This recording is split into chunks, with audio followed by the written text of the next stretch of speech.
नाशिकमध्ये जो प्रकार घडलाय तो प्रत्येक कंपनीमध्ये घडतोय का याची चौकशी करण्याची आवश्यकता आहे। प्रशासनानं पोलिसांनी सुद्धा प्रत्येक IT कंपनीमध्ये याबाबतची चौकशी करून असे काही प्रकार घडत आहेत का, घडत असतील तर ते उघडे केले पाहिजेत, त्यांच्यावरती कारवाई केली पाहिजे। हे मोठं षडयंत्र आहे।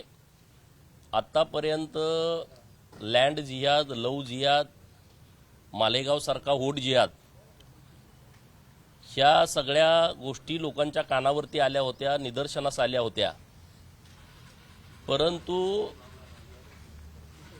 लोकांचा गैरसमज असा होता की उच्च शिक्षित लोकांच्या बाबत असं काही षडयंत्र रचलं जात नाही। परंतु नाशिकमधलं जे प्रकरण समोर आलेलं आहे, IT सेक्टरमध्ये उच्च शिक्षण घेतलेल्या मुलींना सुद्धा टार्गेट केलंय। हा कॉर्पोरेट जिहाद आहे। नाशिकमध्ये जो प्रकार घडलाय तो अत्यंत गांभीर्याने घेण्याची आवश्यकता आहे। ज्या मुलींना टार्गेट करून या जाळ्यामध्ये पकडलं गेलंय हे काय एका दिवसात झालेली गोष्ट नाही। IT कंपनीमध्ये जे प्रभाव टाकणाऱ्या पदावरती लोक बसलेली आहेत यांची खरं चौकशी करण्याची आवश्यकता आहे। प्रभाव म्हणजे एखाद्याचा इंटरव्ह्यू घेणं, इंटरव्ह्यू घेताना सांगणं की मी तुला या नोकरीमध्ये घेतोय म्हणजे मी काहीतरी उपकार केलाय अशी जाणीव त्या मुलीला सातत्यानं झाली पाहिजे। सुट्ट्या देण्याच्या बाबतीमध्ये कुणाला सुट्ट्या द्यायच्या, कुणाला सुट्ट्या नाही द्यायच्या, वीकेंडला फिरायला जाणं, रिसॉर्टवरती जाणं, वॉटर पार्कवरती फिरायला जाणं, मुलींचे ग्रुप करून जाणं, हे सगळे प्रकार या नाशिक प्रकरणातून समोर येत आहेत। इमॅजिकाला जेव्हा जाण्याचा विषय जेव्हा समोर आला तेव्हा सर्व मुली तिकडे आल्या नाहीत, परंतु एक मुलगी तिकडे गेली होती। हे सगळं तपासामध्ये पुढे आलं। जी मुलगी तिकडे गेली त्या मुलीला तिघांनी टार्गेट केलेलं आहे। म्हणजे हे जे महाराष्ट्रातले काही थोर विचारवंत जेव्हा लव जिहादचा विषय आम्ही मांडतो तेव्हा ते वेगळ्या पद्धतीनं लोकांच्या समोर चुकीची मांडणी करतात की एखाद्याला प्रेम झालं तर काय हे प्रेम आहे का? एक मुलगा त्या मुलीचं व्हिडिओ करतोय, ते दुसऱ्या मुलाला देतोय, तो तिला ब्लॅकमेल करतोय, तो तिसऱ्या मुलाला देतोय आणि ते तिघं मिळून अत्याचार करतायत। हा प्रकार अतिशय सिरियस घेण्याची आवश्यकता आहे। नाशिक हे काय IT हब नाही आहे। नाशिकपेक्षा पुण्यामध्ये, मुंबईमध्ये, ठाण्यामध्ये, नवी मुंबईमध्ये IT कंपन्या खूप आहेत। पुणे तर ITचं हब आहे। नाशिकमध्ये जो प्रकार घडलाय तो प्रत्येक कंपनीमध्ये घडतोय का याची चौकशी करण्याची आवश्यकता आहे। त्या कंपनीची कोण मेन लोक असतील त्यांनी अतिशय लक्ष देण्याची आवश्यकता आहे, किंवा प्रशासनानं, पोलिसांनी सुद्धा प्रत्येक IT कंपनीमध्ये याबाबतची चौकशी करून असे काही प्रकार घडत आहेत का, घडत असतील तर ते उघडे केले पाहिजेत, त्यांच्यावरती कारवाई केली पाहिजे। नाशिक पोलिसांचं मी मनपूर्वक अभिनंदन करतो, महिला पोलीस अधिकाऱ्यांचं मनपूर्वक अभिनंदन करतो की या मुलींना त्यांनी आधार दिला, त्यांना विश्वास दिला आणि या 9 FIR या नाशिकमध्ये दाखल होऊ शकल्या, त्याबद्दल पोलिसांचं मनापासून आभार। पालकांना माझी विनंती आहे की ज्यांच्या मुली IT सेक्टरमध्ये काम करतायत तर त्यांचे मित्र कोण आहेत, त्यांच्या मैत्रिणी कोण आहेत, त्यांचे ट्रिप होतात त्या ट्रिपमध्ये कोण आहे याची खरंच काळजी घेण्याची आवश्यकता आहे असं मला वाटतंय। या सगळ्या प्रकरणामध्ये आता म्हणजे NIA किंवा CBI किंवा ATS सारख्या संस्थांनी सुद्धा सहभागी होऊन किंवा त्यांनी याची दखल घेऊन हे नेक्सस नेमकं कुठपर्यंत आहे याची चौकशी करण्याची आवश्यकता आहे। बघा, आता SIT स्थापन केलेली आहे, तर माननीय मुख्यमंत्री महोदय साहेब त्यांचं विशेष अभिनंदन। ते अत्यंत बारीक लक्ष ठेवून या विषयावरती आहे। गरज पडेल त्या पद्धतीनं माननीय मुख्यमंत्री महोदय या सगळ्या विषयामध्ये योग्य ते निर्देश देतील, परंतु कुणालाही या प्रकरणातून सोडलं जाणार नाही। त्याच्या मुळापर्यंत जाणार. मला काल कळालं की HR ला पण अटक केली आहे, अजून मला अधिकृत माहिती नाही. ती तर मुलगी पुण्यामध्ये बसते. त्या महिला अधिकाऱ्याच्या कानावरती या बाबी घातल्या होत्या की मुलींनी तक्रारी दिल्या होत्या, आम्हाला हे असा त्रास होतोय किंवा आम्हाला ऑफिसमध्ये इकडं तिकडं जाता येता आम्हाला शरीरावरून बोललं जातं, अश्लील पद्धतीनं हावभाव केले जातात, हे त्या मॅनेजर HR ला कळवलेलं होतं. परंतु तिनं का डोळेझाकपणा केला याच्याबद्दलची माहिती नाही. परंतु यामध्ये जे कुणी आहे याच्यात बरेच लोक असणार आहेत. किंवा त्या मुलाचं धर्मांतरण केलं, म्हणजे धर्मांतरणाचा विषय तर इतका गावखेड्यामध्ये आपण म्हणतो की बाबा त्यांच्या अडाणीपणाचा फायदा घेऊन त्यांना काहीतरी आमिष दाखवून चमत्कार करतो असं सांगून धर्मांतरण केलं जातंय. हे तर सगळी वेल एज्युकेटेड मुलं आहेत, त्यांचं सुद्धा धर्मांतरण होतंय. त्यामुळं या सगळ्या बाबी अत्यंत काळजीपूर्वक हाताळण्याचे विषय आहेत. आणि हा काय राजकारणाचा भागच नाही. म्हणजे काँग्रेसमध्ये काम करणारे हिंदू असतील, राष्ट्रवादीत काम करणारे हिंदू असतील, त्यांनाही माझी विनंती आहे, हे तुम्ही बघा सगळं व्यवस्थित आहे. तर भाजपवाले बोलतायत, सेनावाले बोलतायत, संघवाले बोलतायत किंवा विश्व हिंदू परिषदवाले बोलतायत, असा हा विषयच नाही. हे विषय पूर्णपणे वेगळ्या स्वरूपाचा आहे, वेगळ्या पद्धतीचा आहे.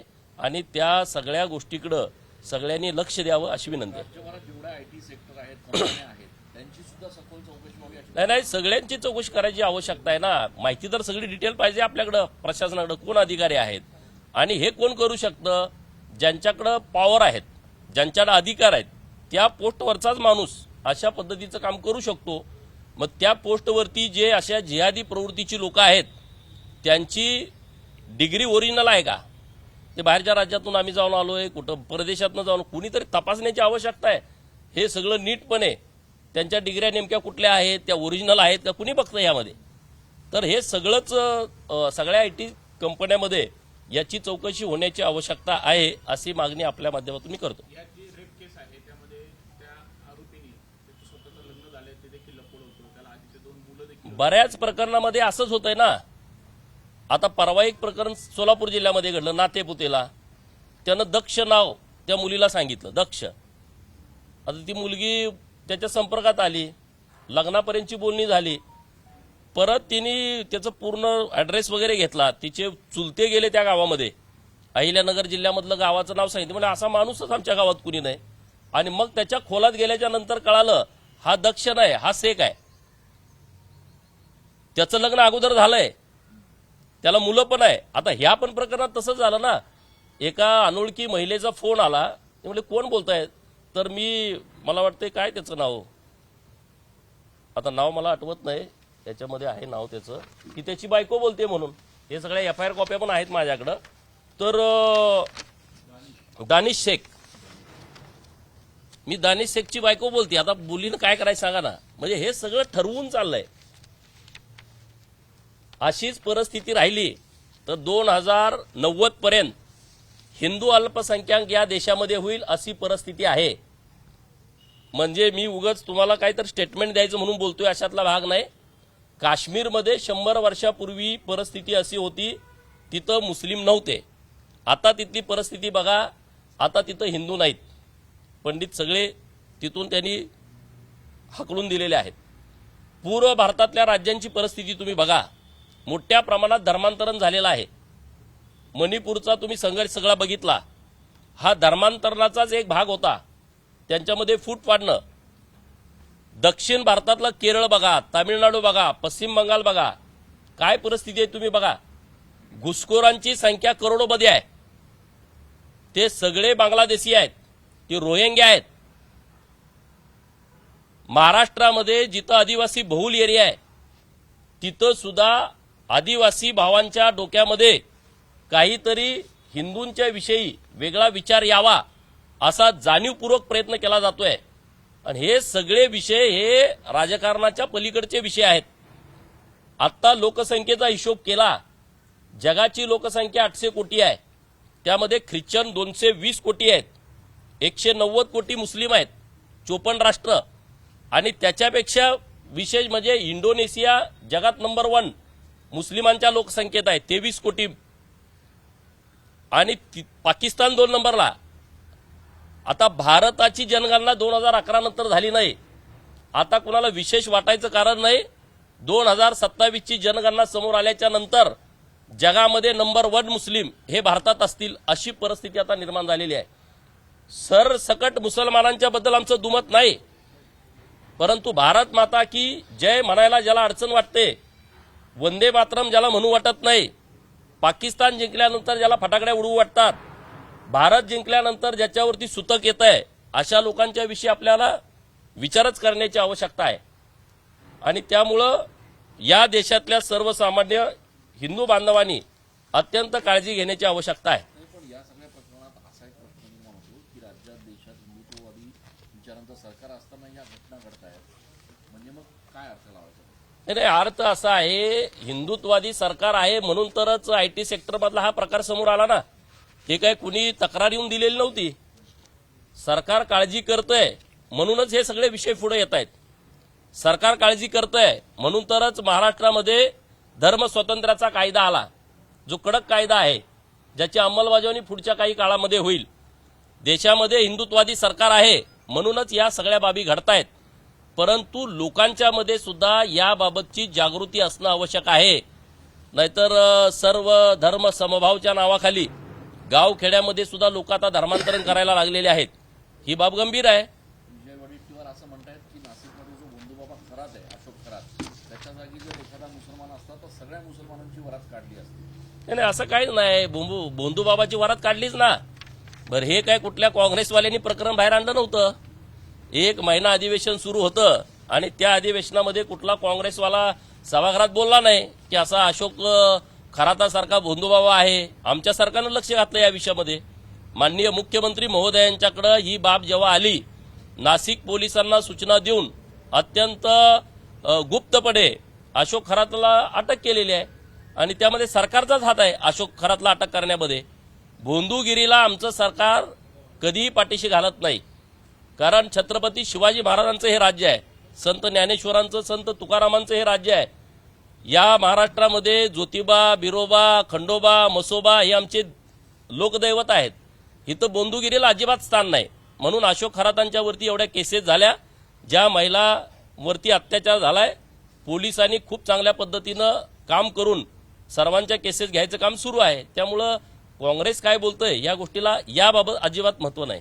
अशोक खरातकडे एवढे राजकीय नेत्याने का येत होते, काय वाटतंय तुम्हाला? जे येत होते त्यांना विचारायला पाहिजे. मी तर गेलोच नव्हतो, त्यामुळे मी काय सांगणार. तुम्ही काही संपर्कात अशोक खरात कोण आहे ते आम्हाला तुमच्या टीव्हीवर आल्यावरच कळालं. दादा, नाना पटोले असं म्हणतायत की शरद पवार आणि अजित पवार एकच आहेत आणि त्याच्यामुळे सुनेत्रा पवारांच्या प्रचाराला शरद पवार जाणारच आहे. हे बघा, आता मी त्या विषयामध्ये बोलत नाही. आता दुर्दैवानं अजितदादांचं निधन झालेलं आहे आणि आता परिस्थिती राजकीय पण बदललेली आहे. त्यामुळे आता जी बारामतीची पोटनिवडणूक लागलेली आहे, ती पोटनिवडणूक बिनविरोध व्हावी यासाठी महायुतीच्या सर्व नेत्यांनी प्रयत्न केलेला आहे. कोण कुणाच्या प्रचाराला जाणार हे मला तर माहीत नाही. आता ते नाना पटोले साहेबांनीच त्या विषयावरती काय ते बोलावं. चाकणकरांना दुपारी चाकणकरांकडून सुनेत्रा पवारांना धोका आहे त्यांच्या जीवाला, अशी तक्रार SITकडे आलेली आहे. नाशिकच्या बीडमधून एकाने तक्रार केली. मला काय वाटतंय, एकूणच राजकारणामुळे यामागे काही म्हणजे कसं निनावी आले की कसे? नाही, लेखी तक्रार आली बीडमधून आली. बरं, अज्ञात इस्माने काहीतरी कॉल करून ते वगैरे काय पोलीस तपास करतील त्याबाबत. लेखी तक्रार. पोलीस तपास करतील, कुणी तक्रार दिल्या, काय त्यांच्याकडे पुरावे आहेत त्याबद्दल पोलीस तपास करतील. ऑपरेशन टायगर पुन्हा चर्चेत आलेलं आहे. त्यांचं काय वाटतं, 8 खासदार ठाकरेंचे जाणार? नाही, मला काय माहीत नाही. मी कालच आपल्या सर्व चॅनेलवरती बघितलं आणि मी काय एवढा मोठा पुढारी नाही की मी त्याच्यावर पण बोलेन. चला, धन्यवाद. एबीपी माझा, उघडा डोळे बघा नीट.